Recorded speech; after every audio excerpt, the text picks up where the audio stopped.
Hello, my name is Cristiana Pincino, and I'm a junior from Raton, New Mexico.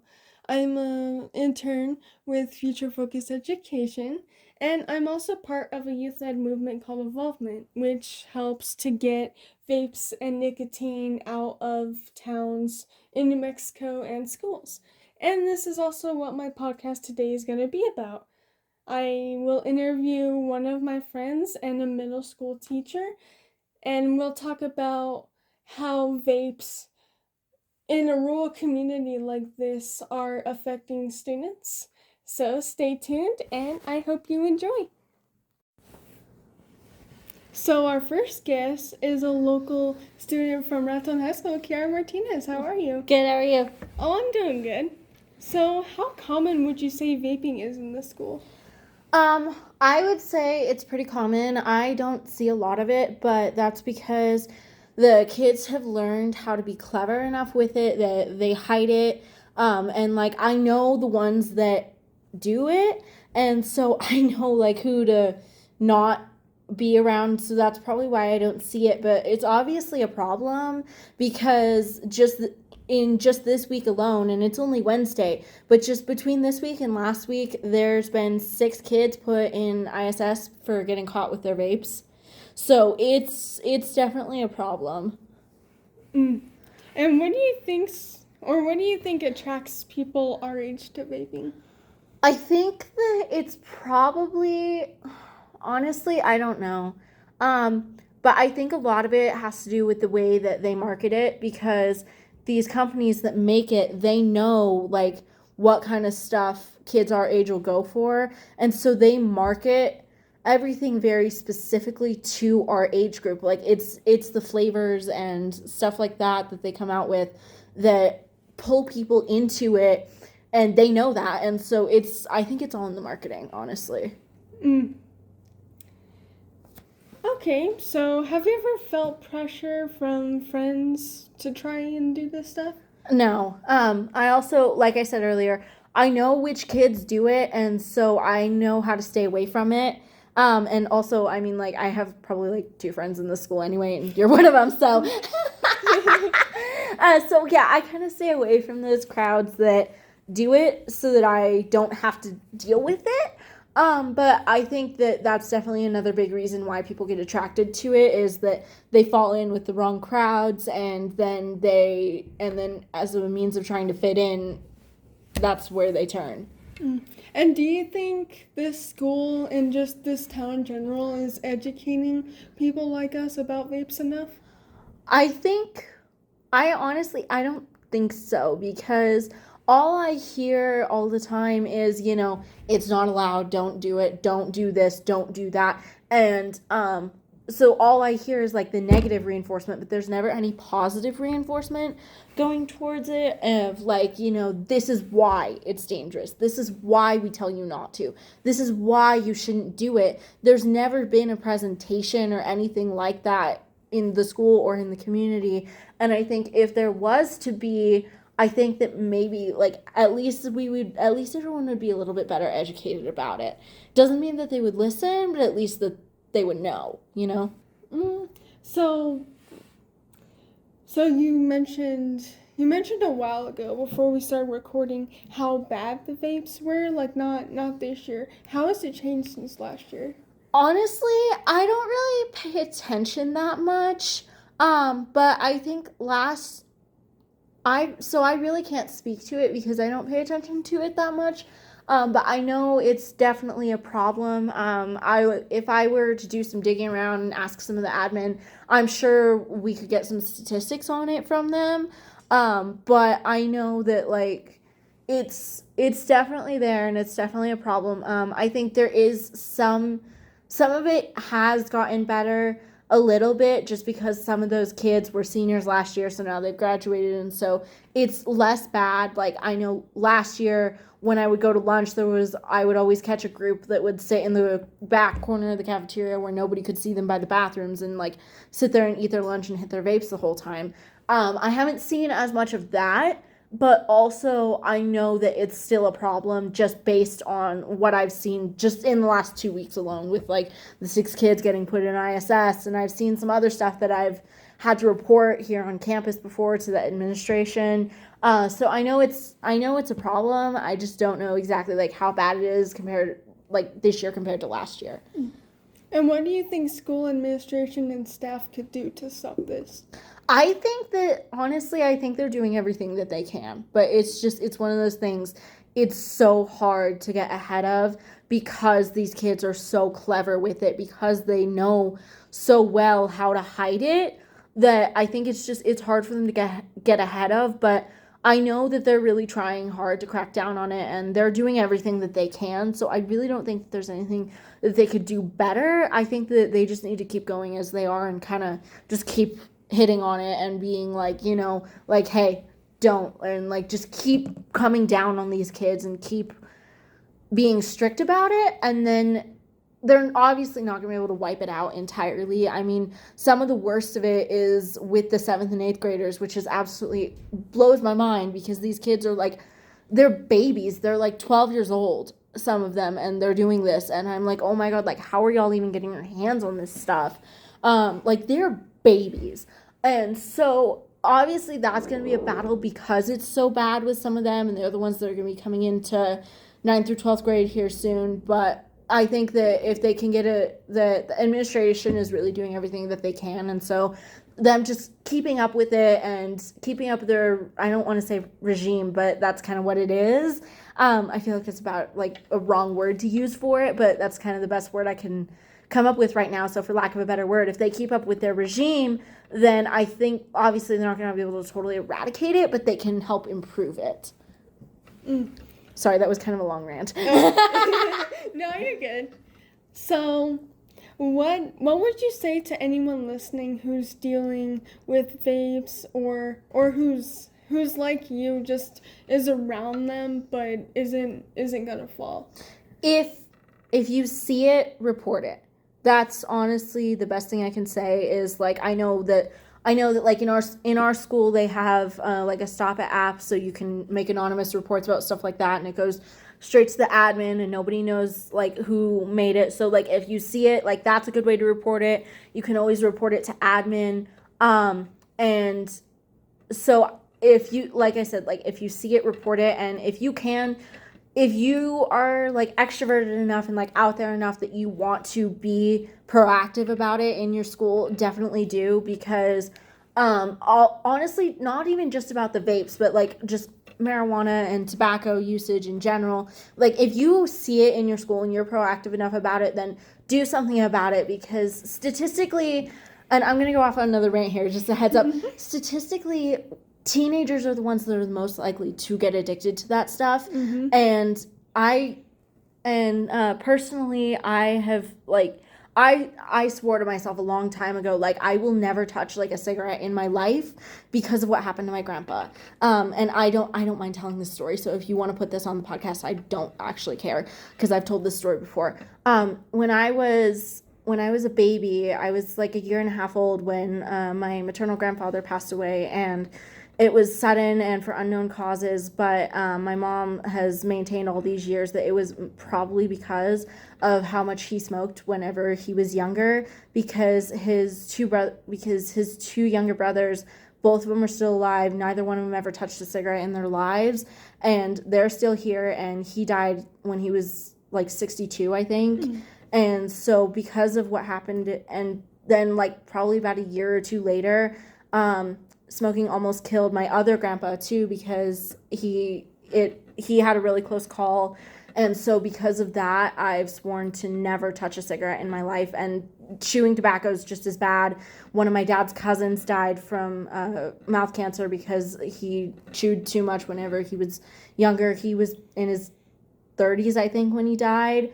And so like it's dangerous stuff, and it's teens that are the most vulnerable to it and that are the most likely to get addicted to it. And with the vapes, we don't have studies yet on long-term stuff because it's a relatively new thing. Vaping is a relatively new thing. It's a new market. So we don't have the long-term studies and statistics yet to really know what all of the full dangers are, but just because of how bad the problem is already, I'm sure that in the next 10, 15, 20 years, those studies are going to start to come out, and we're going to start to see, like, oh my God, like, look what we did to ourselves, you know? It's good. All these kids that are vaping right now, they're going to start to see it. They're going to be like, oh my God, like, look what we did to ourselves. Like, they're going to be struggling with all kinds of different health problems, and it's going to be like, I did that when I was a teenager, and I so regret it because I'm, like, on my deathbed right now because of it. So I think that, back to your question, my advice to anyone who's around it but isn't likely to fall to it is, if you're comfortable with it, and only if you're comfortable, but be proactive about it. Get involved, get out there and say something, start organizations, start clubs to help prevent it, start educating your peers. And if you're more quiet and shy and you don't really feel like putting yourself out there that much, just fly by the rule of, if you see it, report it. Yeah. Yeah, and especially since back, like, so when vaping first started getting big, you hear stories about people who have tried it once in their life, and they start getting popcorn lung, and or they have a reaction to it, or asthma. And it's just terrible. You never know what's gonna happen until it happens. Exactly. So, and the vapes are just as addictive as the tobacco and the alcohol and all the other things. It's just that, like, vapes are the modern cigarettes, it feels like, because, like, back, like, 20, 30 years ago, everybody would go out and smoke behind the school parking lot. That was, like, the thing to do for teenagers. So that's, you know, that's what everybody did. Now it's gone from the cigarettes to the vapes. And so, yeah, vaping is the new form of smoking. Yeah, and with vapes, I honestly think vapes are worse because they don't have all those chemicals. And my mom was telling me one time, because she is a smoker and she's trying to stop. So my cousin told her, he's just like, you can use a vape. And she said, but that just makes it even worse because I don't have to go outside. I could just be puffing all night. Yeah. And that's the other thing I think that's another thing that draws kids to it also, is the fact that, like, they can get away with it easier because it's a thing that can be done inside. Like, I know here in our school, they've had to install vape detectors in the bathrooms because everybody would go in there and hit their vapes in the bathrooms during passing periods or during class. That's how they would get out of class they'd go and they'd hit it in the bathroom. And so the school put in detectors in the bathrooms, and I think that that's been helping a little bit. I don't know, they just installed those last year, and I wasn't here the year before that to really see, so I can't really speak to, like, if the detectors are helping or not, but it's definitely there. It's definitely a thing. And so, because it can be done inside, I think that's another reason why more people are doing it. Yeah, and to anyone out there who is currently smoking or addicted to something, just know that there is help. There's no one who's going to judge you for this. We just want to help you. And so there are cessation resources. There are people out there who you can call, and just your family, like, they will support you any way they can, but you have to take that first step and talk to them. And I think that another thing that draws a lot of kids to it is it's also a coping mechanism, because there's a lot of kids right now that don't have the best home lives, and I'm not even just talking about our school, just in general. Like, the traditional family, the traditional American family isn't really as big of a thing, and so there's a lot of kids that don't have a very stable home life, and so that's where they turn, is because they turn to the vapes as a coping mechanism, because it gives them some sign, because of the dopamine hit, and it gives them some sort of a good feeling, and so they just want to try and escape their reality. But that's not the way to do it. Like, there is better ways, you know, but obviously that's, like, a different circumstance. So I think circumstance has a lot to do with it too. Yeah. But there, like she just said, there is ways to get help if you're struggling with it. Well, awesome. Thank you so much for joining me today. Yeah, thanks for having me on. So our next guest is a fourth grade teacher from Raton, New Mexico, Miss Padilla. How are you? I'm great. How are you? I'm doing good. So you mentioned seeing vapes around your classroom a lot. How often do you actually catch students using them on or off school grounds? Well, I have never actually caught a student in my classroom with them. Usually, where we catch them is on the playground, in the cafeteria, in the non-structured areas. However, they have used them in classrooms. I would say vapes are found probably on our campus an average of maybe 1 to 2 times a week. And how do you usually handle it when you see students vaping? Oh, well, we would immediately, at first we would stop them. Then we would bring it to our principal's attention because there's definitely protocol for how we would handle it. We involve parents and, we talk to these kids about educating them about how negative it is, how terrible it is for their body. And has this ever stopped students from vaping? To be honest, I don't know. I don't know. I don't know how often we have repeat offenders. Usually down here, our kids are so young that usually once they get caught, it scares them pretty good. But it's terrifying to know, we've got third through sixth graders here, and we've got kids like 7 years old being exposed to these things, being brought by other students, or perhaps they find it at home and pick it up because, they're drawn to it. So since vaping seems to be so common, how do you think it's affecting the students both in terms of their health and how they behave at school? Oh, it's absolutely devastating to their health. It starts with them getting sicker more often, Of course, vaping, I don't know if you've read any literature on vaping, but it's terrible on your lungs. It basically fills your lungs up with stuff that doesn't belong there and keeps them from opening up like they should be able to. So you get kids that are getting sicker often.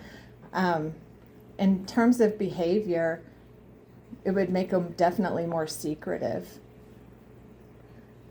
Yeah, and especially since they're not in high school yet, so they don't really know how to hide them. But if they keep going till they're high school, then they have that experience. Well, see, and we usually count on them bragging to somebody.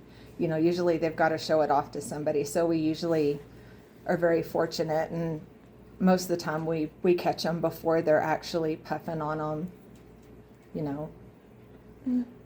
So what do you think is driving so many students to start vaping?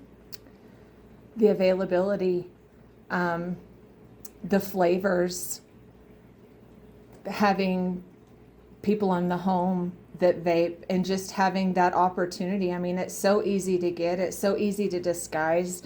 They're making vapes shaped like fun things. They're making them shaped like pens, like we had discussed earlier, and it's getting easier and easier to hide these things. And the flavors, I mean, they're geared towards drawing young people in with these flavors, and then they get these kids hooked. They've got lifelong customers, and we've got, lifelong people with terrible diseases. So with vaping being such a regular issue, what do you think needs to change at school? Oh. I think it's hard to pinpoint specifically one thing that needs to change at school. I think the biggest change needs to occur at home. Families are not having conversations at all anymore about the negative things that happen. They're not talking about anything. Conversations are being replaced with consoles. Very important things are not being said within the home, but the availability most specifically is the draw and the flavors, I would say. Yeah. So, do you have any experience in your home life with vaping or smoking? I do. I was raised in a family of smokers. I was surrounded by a lot of smokers when I was young. I started smoking, unfortunately, very young. Because I wanted to be cool. That's why I picked up my first cigarette, is because I hung around with a group of kids and they were doing it, and I felt like I needed to do it too to fit in. And that was when I was 15 years old, and here I am, you know, a lot of years later. Okay, maybe a few years later. I am no longer a cigarette smoker. However, I am a vapor. I want to try. I have quit several times. It's very difficult to quit, and that's what's so alarming. I'm an adult. I got a lot of drive. I got a lot of discipline. You know, a lot more than I would say these young kids do. I know the devastating effects. I know the necessity to quit, yet it is still incredibly hard for me. You think about a young kid at 11, 12, 13, 14 years old getting hooked on this stuff. It's devastating. I also know we had mentioned before, I've studied statistics of smoking and the effects it has on kids within the home. I have two children. One of my kids is a smoker and one of my kids is not. So the statistics of having a child who begins smoking when they're in a home with parents or family members that smoke, way, way higher, like at least tenfold. Yeah. So, what do you think? You mentioned that stopping this starts at home. What do you think teachers and administration could do to try and stop it? Educate parents, educate kids at school. The saddest thing is the education is not taking place at home. You know, kids are not being told how devastating that this can be to their health. Therefore, it does fall on our shoulders, because these kids are our future. If we don't teach them how to protect themselves and their health, there goes our future. So I think within the school district, within all school districts, everywhere, I think tobacco education, vaping education should be mandatory. So these kids know how devastating it can be, what can happen. And I don't know if you would know the answer to this, but have you also seen vaping in elementary school? Well, we are an elementary school, so I have seen the vaping here.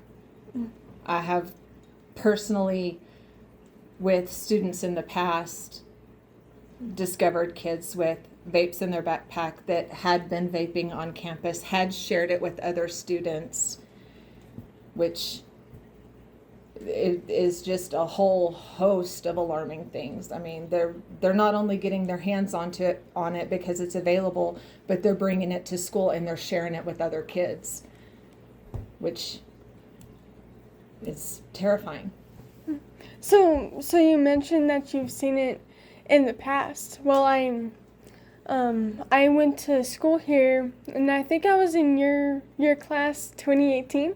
So when would you say was the first year you've been seeing vapes? Oh, gosh. It's probably been, I think my first experience with catching a student this young with a vape was probably either the year you were in my class or the year right before you.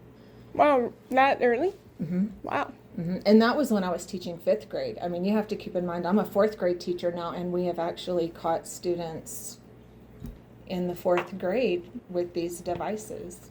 Whether they were able to use them or where they came from, I don't know, but we have found them, and these are littles. I mean, the oldest kids we have here are 6th graders, which could only be about 12 or 13 years old. So that's really young to be putting toxic chemicals into your body. Yeah, especially since you mentioned that you started smoking because you thought it was cool. Well, in the 50s or 60s, that's why everyone smoked, and just now people are getting lung cancer and tracheotomy. So what's to say 50, 60 years down the line that's going to happen to these kids? Well, it's the effects of vapes are even more harmful on lungs than cigarettes. I mean, I realize that cigarettes have all the extra carcinogens added into them, but a vape, you're introducing all kinds of moisture that shouldn't be there, oils that shouldn't be there, flavorings that shouldn't be. I mean, it's all the same thing. It's even more damaging, and it causes long-term effects. I mean, and we've got other things that, we need to be concerned about health-wise. Like we've got COVID, we've got the flu, we've got this, and you get a kid with a vape in their hand, and then them get something like the flu or COVID, and this is an added complication. And then if parents or nobody knows, nobody can identify why this kid is having this much trouble. So a lot of times they're not able to help them. But vapes are even worse than cigarettes. Yep. Yeah, and there's just so much evidence where even though vaping has declined in certain years, that's still a lot of people who vape. Yes. I mean, I kind of, driving down the road, if you look around sometime when you're going down the road, you would be shocked how many people are either putting a cigarette or a vape to their mouth. And you will more often see the vapes now because they don't stink as bad, which is a problem. When kids would sneak cigarettes before, you could smell it on them. Now with these vapes, it's really difficult to detect. They're easy to hide. Very difficult to detect. Yeah, and especially since according to law, it is illegal for minors under the age of 21 to possess vapes and e-cigarettes. Yeah, they're disguising it like markers, pens, the flavors, so it's targeting kids. Yes.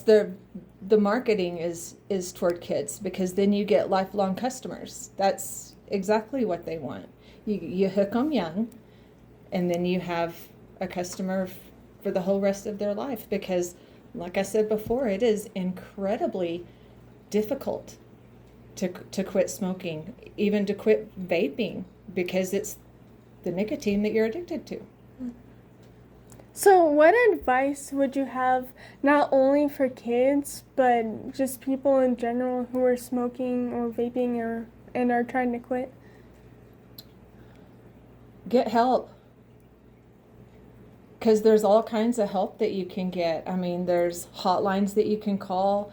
Tell your friends. I mean, your friends want to support you. I mean, they want you healthy too. The more of a support system you have, the more of a chance you have. And I think the more of a support system that we have keeping these out of our kids' hands, the better off our kids will be. The more educated they are also. So I'm very excited that you're doing this, and I hope all kids are paying attention. Put it down, kiddos. It's awful. Don't do it. Just say no. Awesome. Thank you so much for being with me. I really appreciate it. Thank you. I hope to meet with you again soon.